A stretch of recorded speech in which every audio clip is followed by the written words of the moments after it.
어제 종일 거래 중단 사태를 빚은 도쿄 증시가 하루 만에 정상화됐습니다. 거래는 재개됐지만 사상 초유의 거래 중단 사태로 일본 금융시장에 대한 신뢰가 크게 훼손됐다는 비판이 이어지고 있습니다. 일본 연결합니다. 이경아 특파원. 네, 도쿄입니다. 현재까지 거래는 문제없이 이뤄지고 있습니까? 네, 그렇습니다. 오늘 오전 9시부터 문을 연 도쿄 증시는 전 종목 거래가 정상적으로 이루어지고 있습니다. 3,700종목에 이르는 상장 주식과 상장지수 펀드 등 도쿄 거래소에서 매매가 이루어진 전 종목이 종전처럼 거래 중입니다. 도쿄 증시 대표 지수인 니케이 평균 주가 지수 등 각종 지수도 정상적으로 집계되고 있습니다. 어제 사고는 주가 등 시세 정보를 전달하는 시스템에 장애가 발생한 상황에서 백업 시스템이 바로 가동되지 않아 종일 거래가 중단되는 상황으로 이어졌습니다. 이 사고로 같은 시스템을 쓰는 삿포로와 나고야, 후쿠오카 증권거래소도 문을 닫았습니다. 시스템 장애로 종일 전 종목 거래가 중단된 것은 1999년 현재 전산 시스템을 도입한 뒤 처음입니다. 도쿄 증권거래소 측은 이번 시스템 장애가 기기 이상에 따른 것으로 보고 있습니다.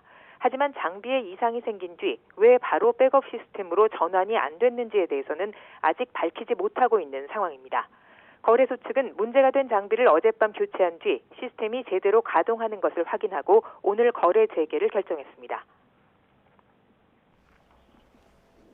일본 정부와 지자체는 도쿄를 앞으로 홍콩을 대신할 아시아의 금융 허브로 만들기 위해서 적극적으로 나서고 있는데요.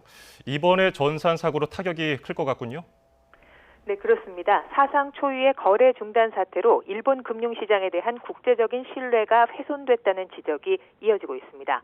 니혼게이자이 신문은 자본시장의 심장부라고 할 수 있는 거래소에서 전 종목이 종일 거래를 못하게 되면서 일본 금융시장에 대한 신뢰가 훼손됐다고 지적했습니다.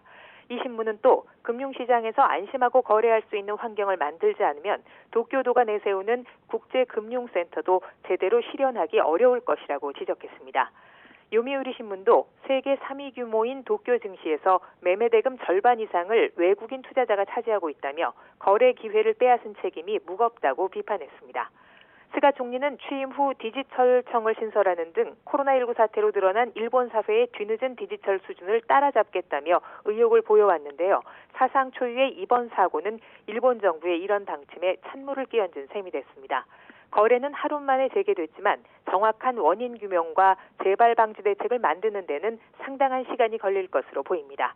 지금까지 도쿄에서 YTN 이경아입니다.